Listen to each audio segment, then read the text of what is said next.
ഇവിടെ മാർക്കറ്റിൽ വേറെയും കുറെ കമ്പനികളുണ്ടല്ലോ. എന്തുകൊണ്ടാണ് ഈ കമ്പനിയിൽ തന്നെ ജോലി ചെയ്യണമെന്ന് തീരുമാനിച്ചത്? ഏതെങ്കിലൊക്കെ ഒരു കമ്പനിയിൽ ജോലി ചെയ്യണല്ല. നിങ്ങളുടെ കമ്പനിയിൽ ജോലി ചെയ്യുന്നോണ്ട് മാഡത്തിന് എന്തെങ്കിലും ബുദ്ധിമുട്ട്? ശരി, നിങ്ങൾ ഇത് പറ.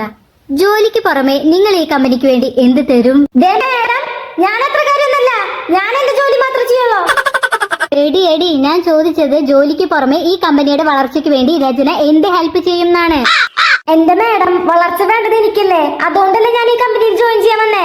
ഒരു കമ്പനിയുടെ വളർച്ചയ്ക്ക് എന്തൊക്കെ ചെയ്യാൻ പറ്റുമെന്ന് അറിയാമെങ്കിൽ ഞാൻ സ്വന്തമായിട്ട് ഒരു കമ്പനി തുടങ്ങില്ലേ? എന്റെ പൊന്നു മോളെ, നീ ഇത് പറ. ഈ കമ്പനിയിൽ ജോയിൻ ചെയ്യാനുള്ള നിന്റെ മോട്ടിവേഷൻ എന്തായിരുന്നു? ശമ്പളം, അല്ലാതെന്താ? എന്റെ മോളെ ഒന്ന് ശ്രദ്ധിക്ക്. കാശ് സൈഡിൽ വെക്ക്. ഇനി പറ, കാശല്ലാതെ ഈ കമ്പനിയിൽ ജോയിൻ ചെയ്യാനുള്ള എന്ത് പ്രചോദനമാണ് ഉണ്ടായത്? ഇനി എന്ത് പ്രചോദനം? കാശില്ലാണ്ട് പിന്നെ എന്തോലത്താണ്?